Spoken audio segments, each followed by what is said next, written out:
Hello, my friends, and welcome back to the Best on Wellbeing podcast. Today, I'm going to spend a bit of time answering a lovely question that I got in the comments from my very own aunt Vivian, my dad's sister, who's been a loyal listener to this podcast and put a really interesting question to me after the previous episode in the comments about when we discussed the antidote to envy. She asked, if I'm paraphrasing, that, okay, once we can understand how to put aside envy, how do you go forward in terms of truly loving ourselves in a sane and healthy way that supports our well-being? So how do we love ourselves in a sane and healthy way once we can get better at putting aside envy, as we discussed in a previous episode? And I thought that was a lovely question that kind of got my mind, or kind of really got me going in terms of pondering this question, and I thought it'd be a fun episode to discuss. So one thing I want to first put on the side is that there are, as much as we can get into these sort of spiritual or philosophical ideas that we will explore today, if we stay grounded, there's no way around the fact that we are human beings. We have needs. We need good sleep. We need good food. We need exercise. We need social relationships. We need activities that we find meaningful. We all have needs that have to be met. And so part of loving ourselves is to respect our needs and do our very best to meet those needs. And oftentimes, when we talk about addressing how to love ourselves or how to be happier, how to be more well, it's simply about addressing unmet needs and that have been around for a long time. And sometimes people are more socially awkward, so they have not nurtured relationships or social connections, and they have a lack of social connection, and therefore that need is not met, and that can pose an obstacle to their well-being. So that's an important sort of basic thing that it's not necessarily basic to achieve that. It's not necessarily easy to provide for all of our human needs in a very balanced way. So I'm not saying it's an easy goal to achieve, but certainly not extremely complex in terms of a principle. We kind of all intuitively know, got to sleep well, got to have good connections, got to eat well, a bit of exercise, meaningful activities. We all got to try to take care of that to the best of our abilities. So we'll put that one aside. Got to try to take care of that. No way around that one. But when we get into the deeper sort of inner experience of what does it mean to love myself? I love myself. What does that mean? The internal process of loving ourselves. What does that look like? And I find that super fascinating even if you break down the language. I love myself. So there's the I that loves the self. So is there two of me? What does that mean when I say I love myself? Because what is it? What is the I that is loving the self? Where's the one and where's the other?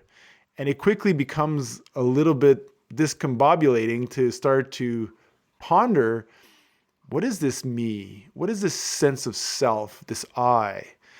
And, that really go at the heart of all the mystical teachings of truly diving into this question of what is the sense of self? What is this I, this me? What is that? Okay, what is it? A construct in my mind? Is there some ideas in my head? Well, I'm a this. In my example, I'm a husband. I'm a dad. But all these other labels. But okay, but beyond that, what am I? Where do I come? What is this I that's loving the self? What is this? There seems to be two things going on. So just the language points to a curious thing. And we've revisited a couple times this analogy when we return again and again to this idea of oneness, which there's so many ways to talk about it. And this is what we keep doing here. And I think I'm just going to keep doing it, is to circle around this sense of unity and connection. And the analogy that we've used multiple times now is the wave in the ocean, that I'm the wave and the ocean, except that if I'm believe that I'm only the wave, if I cannot sense or experience myself as anything but the wave, then it's very scary, because the wave, I know, is very temporary. It will come up. Again, this is the analogy that the wave is like the me, and the wave will come up, it will go down. It will come from the ocean and will return to the ocean. So that's very scary for the wave. And then there's other waves. There's bigger waves. There's smaller waves. There's prettier waves and healthier waves and uglier waves. And it's just all over the place. There's so many things going on. And that can be kind of scary. But when the wave starts to recognize itself as the ocean, well, then that starts to become an entirely different way of experiencing reality. The ocean has an incredible depth and unmoving and timeless and unshakableness and depth of stillness and peace that is hard to fathom when it's truly touched upon. So when we look, again, we come back to the me. One thing that's actually interesting and very grounded is in terms of scientific evidence in the psychological literature. And there's been quite a bit of interesting work done on this over the past decade, probably since the 1980s, to be honest. It's been happening since I was a baby, essentially. A lot of good, studies that shown essentially that if you're going to compare happy people to unhappy people, one major difference is that unhappy people tend to think about themselves a lot more. They tend to be fixated on thoughts about themselves. The me in their heads is a very recurrent, fixated topic. Whereas happy people, again, quote unquote, happy, self-reported happiness, tends to show less of that. Doesn't mean it's absent, but tends to be less focusing on thoughts about themselves. So thinking about ourselves seems to be a formula for inhibiting happiness. So I also find that interesting. So it becomes a bit of a paradox that, okay, I want to love myself, but then when I start to think about myself a lot, because I want to take care of myself, I want to love myself, I'm going to think about myself, then all of a sudden you're thinking about, well, I'm this person who has this issue and this challenge, but I'm really good at this, but I'm not good at that. This whole story, this whole narrative, this incredible constant thing of thoughts happening about me inhibits the ability to experience something nice and deeper. And even the idea of love, to love ourselves. What does that mean to love ourselves? Putting aside that we're doing a good job with our needs, let's say. But after that, what does it mean to love ourselves?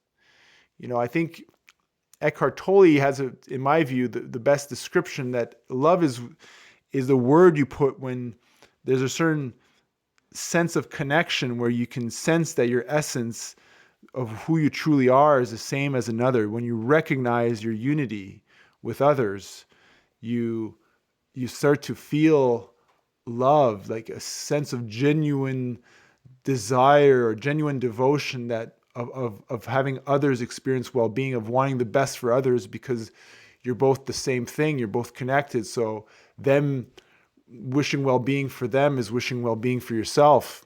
So love naturally emerges when the wave starts to feel itself more as the ocean. And so again, we're challenged by words here. This is a very challenging task to try to put clear words to what we're trying to describe. And what does it mean to love myself? And I think when we've talked about self-compassion in the first episodes, and I think it's a good guide here. There's 3 pillars, if we recall, of self-compassion.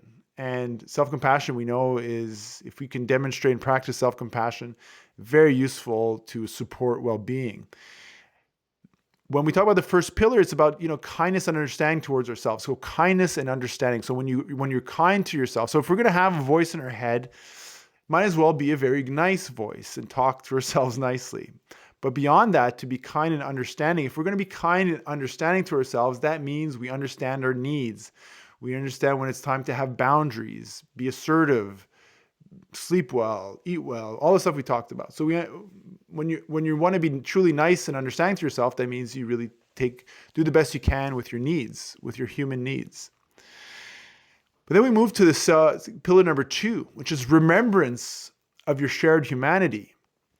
That whatever emotion or troubled emotion or negative emotion or suffering or difficult rumination or this, whenever we're in a bad place that's causing suffering or inhibiting well-being, it's important to remember our shared humanity, to expand out of just the me and realize it's not the me. This is the human experience, not the me experience.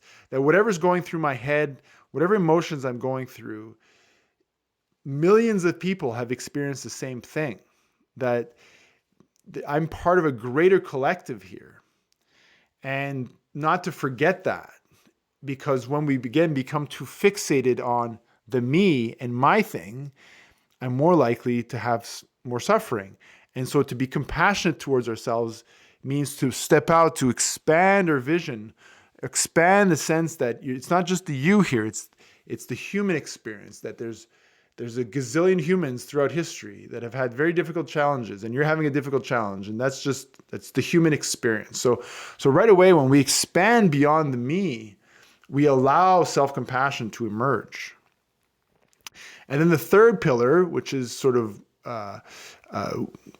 mindfulness over, to be conscious and aware and mindful of our negative emotions, to learn to have the witness. There's different ways to say it: mindfulness, awareness, consciousness, pure consciousness. Again, the word pure consciousness is sometimes almost an obstacle. A pure consciousness, it's pure, and only the masters have attained pure consciousness. It's nothing. It's very achievable. I mean, it's just the idea that you're just quietly witnessing. You're the witness, the field of awareness, just there, just the quiet emptiness, just watching the negative emotions happening, feeling it, and seeing the thoughts running through, and just watching it rather than being pulled into and identified. But the neat thing is that when you're really able to feel yourself, even if it's just a few moments, as this conscious awareness, this witness, this still invisible witness thing, whatever you want to call it, when it's really there, there's no narrative about a me. There's no me actually anymore. There's just a witness, this quiet sort of field, if you will. So obviously, pillar to recapitulate, like the first pillar talks about meeting our needs. Just let's do our best we can at meeting our needs. And the pillar number 2 already starts to suggest to us that for love and self-compassion, to really love ourselves, the sense of me has to expand beyond the me. It has to be bigger than me. It has to open up. And then the third, of being mindful of our emotions, to be mindful of our inner experience, to watch it, have the witness attitude, to the conscious awareness of whatever's happening. Just watch it. Just watch whatever's happening. Just hang out and watch it. That field of awareness, there is no me. And so it's, again, an interesting paradox that to truly allow a love and compassion to truly emerge in our system is only truly made possible when the sense of me, the individual me, the little wave, becomes less and less predominant as the sense of self. That as my sense of self becomes more and more identified with something beyond me, as the ocean, as the field of awareness, as the universe itself coming out as one wave, that this Guillaume wave that's going to come up and then go away. But it's just the dance of the universe temporarily or whatever. There's so many ways to try to express it. Then love can emerge. So ironically, loving myself means learning to dissolve myself a little and having less of me at the forefront in my own inner experience, and trying to connect with something deeper than just a little me. So I think I'll leave it at that. If people have comments, maybe they didn't like something that I said or like something, it doesn't have to just be positive. If people want to push back on stuff or we have cool discussions, that's great. If people like this, please maybe follow the Facebook channel or follow me on Spotify, or please follow if you enjoy this kind of stuff. It's always appreciated. It helps to keep growing this thing. And please put comments if you want this discussion to go a certain direction. Happy to kind of try to connect that way with people who watch this. Thank you so much for folks watching this. Appreciate you. We'll see you next time.